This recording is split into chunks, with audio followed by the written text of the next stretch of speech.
Aujourd'hui, on va parler de l'armée ensevelie de l'empereur Qin. Donc, c'est un livre qui fait 80 pages. 80 pages, publié France Loisirs. C'est évidemment un livre sur des grandes découvertes archéologiques du siècle. Donc, c'est un livre avec quand même, évidemment, beaucoup d'images. Mais c'est fou, les images. J'aime beaucoup ce type de livre-là. C'est fou les détails quand on pense à l'époque que ça a été fait. Donc, qu'est-ce que l'armée ensevelie de l'empereur Qin? Je pense qu'il y a comme 10 000 soldats qui ont été ensevelis. Donc, probablement que ça vous fait écho là, pour ceux qui ont peut-être moins de... ou une culture plus populaire, si on veut. Ben, évidemment, on a vu ça dans des films comme Lara Croft ou des trucs comme ça. Donc, l'empereur s'est fait construire une armée de soldats de terre cuite qui étaient destinés et qui servaient à protéger son tombeau et celui de ses généraux, des membres de sa famille importants ou de sa structure politique importante. Grosso modo, ce qu'on a là, c'est évidemment un bref historique de cet empereur-là et beaucoup axé sur les trésors. En fait, ce qui est fascinant, c'est qu'il y a eu des pillages, mais les pilleurs ne se sont, puisque les pillages ont été faits il y a très très longtemps, ne se sont pas intéressés aux soldats de terre cuite qui aujourd'hui doivent valoir des millions chaque, peut-être. Probablement, en fait. J'ai pas regardé, mais ça vaut certainement très cher.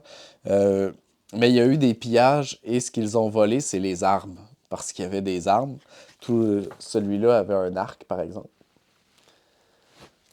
Ils ont tous pris les arcs, les lances, les objets métalliques. Ce qui fait qu'on a une armée de soldats qui s'est retrouvée comme ça. Il était censé avoir un arc, mais là, il s'est fait dépouiller de son arc. Les lances, c'est la même chose. Bref, c'est quand même drôle, je trouve, le fait qu'ils ont été dépouillés, mais la seule chose qu'ils ont pris, c'est les armes. Tout simplement parce que ça a été dépouillé il y a tellement longtemps. Donc, quelques faits intéressants. C'est plus de 700 000 travailleurs, c'est les chiffres qui sont avancés, qui ont travaillé pour faire plus de 3 000 soldats en terre cuite. Une particularité aussi, on va voir un peu pourquoi, mais tous les visages, en fait, absolument tous les visages ont été faits uniques. C'est-à-dire qu'il n'y a pas un visage, une morphologie du visage qui est identique. On n'est pas sur plus de 3000 soldats en terre cuite qui sont tous de la même façon. En fait, les corps, il va y avoir des moules qui ont été faits pour les corps, mais il y a vraiment une grande variété de moules. Mais chaque visage a été fait unique. Je trouvais ça super intéressant. Puis ça découle aussi de la volonté de cet empereur-là qui a unifié évidemment plusieurs nations, plusieurs personnes, et qui a constitué une armée qui était d'une pluralité ethnique de cette région-là, mais il y avait des visages qui avaient une morphologie, par exemple, de peuple mongol, d'autres plus japonais ou plus de Chine du Sud, etc. Bref, vraiment, il y a là quelque chose d'intéressant, puis on va voir un peu à quel lien ça fait. Page 10, en fait, ce qu'on apprend, c'est que cet empereur-là avait suivi des adages d'un mage taoïste qui l'avait convaincu qu'il fallait vivre dans un lieu ignoré de tous afin qu'aucune impureté ne le contaminât. On raconte que ce souverain habitait un palais qui avait autant de pièces qu'il y avait de jours dans une année. Dans un rayon de près de 100 km autour de sa résidence, un mur était percé de portes à toit voûté. Quand il sortait en inspection dans son immense royaume, il voyageait dans le plus strict incognito en voiture fermée. C'était au prix de ce total isolement que l'empereur réussirait à exalter au mieux sa propre essence vitale et à acquérir le don de l'immortalité qui fait des génies les hommes vrais. Donc, il a vraiment vécu dans le secret, mais aussi dans une certaine forme de... Comme il vit dans le secret, ben, on peut l'idolâtrer. Il y a quelque chose de magnifique, entre guillemets, qui peut s'installer, de magnifique, mais aussi peut-être de terrifiant, tout dépendamment de quel côté on se situe par rapport à l'empereur, par rapport à l'autorité qu'il impose. Page 11, on apprend que la fouille archéologique a pris une trentaine d'années pratiquement, puis il y a encore des fosses qui n'ont pas été découvertes, du moins à la date de la publication du livre. Donc, je n'ai pas regardé là, si ça a été complètement fouillé jusqu'à présent. 1983, la date de publication du livre. Ce qu'on apprend aussi, c'est que ça n'a pas été un empereur qui a été beaucoup apprécié de par son époque. Il y avait également des figurines donc en terre cuite de musiciens, de danseurs, d'acrobates, de cuisiniers, des reproductions miniatures de maisons, d'objets quotidiens. Au fur et à mesure que le pays va s'être civilisé, on va avoir considéré comme étant le plus barbare et en termes de gaspillage de vie humaine en biens pour honorer le défunt, fut-il un grand seigneur.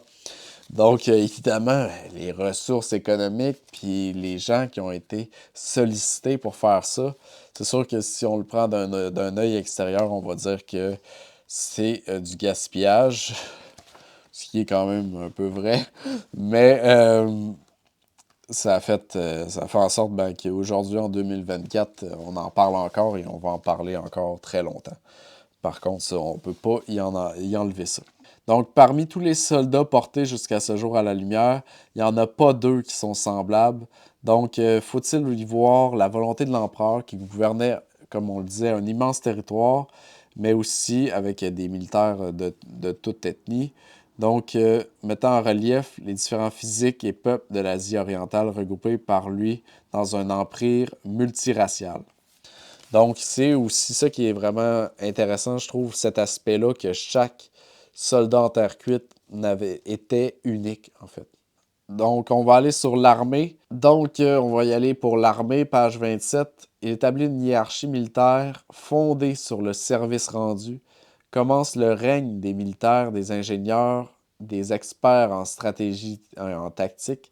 C'est alors qu'apparaissent les premières machines de guerre, donc les catapultes, les tours mobiles. C'est aussi alors qu'on a recours à la ruse, à l'embuscade, car le champ de bataille n'est plus réservé aux nobles. Il va opérer en fait une grosse révolution en termes militaires, c'est-à-dire qu'il va faire des militaires de carrière. Et le champ d'attaque, le champ de bataille, en fait, ne sera plus réservé qu'aux nobles.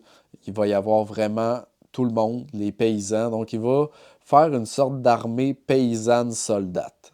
Donc, le métier des armes est devenu un métier de plébéien, donc du peuple, ce qui peut expliquer le dédain des civils pour des militaires lors des siècles suivants. Donc, apparemment, les civils on aurait eu dégoût, évidemment, de toutes ces horreurs-là dans les époques subséquentes. Donc, auparavant, il semblerait-il qu'avant lui, c'était des guerres de chars. Donc, il y avait une bataille d'1 millier de chars, mais leur entassement, ça se révélait particulièrement encombrant et inefficace. Ça condamnait aussi le fait que les champs de bataille ne pouvaient être que des prairies. Et ça faisait en sorte que les terrains marécageux, montagneux ne s'y prêtaient pas. Ce qui faisait en sorte que, lui, avec son armée de fantassins, de militaires paysans, militaires de carrière, il a pu conquérir une vaste partie de ce qu'on appelle la Chine actuelle, tout simplement parce que les autres royaumes se battaient avec des chars, mais alors que lui, il pouvait se battre en montagne, il pouvait se battre dans les marécages, il pouvait se battre à peu près partout. Et évidemment, c'est assez tout simple, hein? C'est le fameux dicton « on a toujours fait ça comme ça ». Ça marche pas du tout. Avec la carrière militaire, tout simplement, tu peux pas te battre. Il faut que tu t'adaptes. Tu n'as pas le choix de t'adapter. Si tu veux gagner une guerre, il faut que tu t'adaptes continuellement. Et évidemment, il a pu conquérir facilement parce que les royaumes qu'il affrontait étaient pris dans une ancienne doctrine, voulant que les batailles ne se faisaient qu'en char, donc arriver avec une armée de fantassins, tente des embuscades, tout ça, c'était considéré en fait comme pas noble. Mais au final, ben, il perdait. Fait que, qu'est-ce qui est plus noble? La victoire est toujours préférable. Donc, c'est ainsi que les troupes d'infanterie aussi prirent toujours plus de poids. Donc, il va mettre en place des troupes d'infanterie. Puis, évidemment, ben, il va contribuer également à la construction de la muraille de Chine. Donc, ça va se faire aussi également sous son règne. Une partie, du moins. On va aller à la page 47. On va terminer avec la mort de l'empereur parce que c'est évidemment très drôle, moi, je trouve. Le cortège qui transportait le cadavre de l'empereur mit plus d'un mois pour rejoindre la capitale. Le voyage se déroula comme s'il eût été encore en vie. Il était cependant difficile de cacher l'odeur putride que dégageait le char impérial, hein, parce qu'évidemment, il n'y avait pas de congélateur à cette époque-là. Il n'y avait pas de frigo. Donc, il n'y avait pas de moyen de conserver la chair de l'empereur. Et c'est là que ça devient particulièrement comique. Aussi, le fit-on précédé d'un chariot plein de poissons pour camoufler l'odeur. C'est génial. C'est malade. Wow! Il a fini comme ça, transporter la chair putréfiée, son odeur vagabondant à travers tout son royaume, avec un char rempli de poissons en arrière pour essayer de tenter de camoufler cette odeur-là, et finir dans son tombeau protégé par ses 3000 et quelques soldats en terre cuite. Une belle page de la grandeur humaine. Donc, sur ce, vraiment une histoire intéressante. J'aime beaucoup aussi les livres comme ça, avec des images. Ça fait des lectures qui sont rapides, mais qui sont...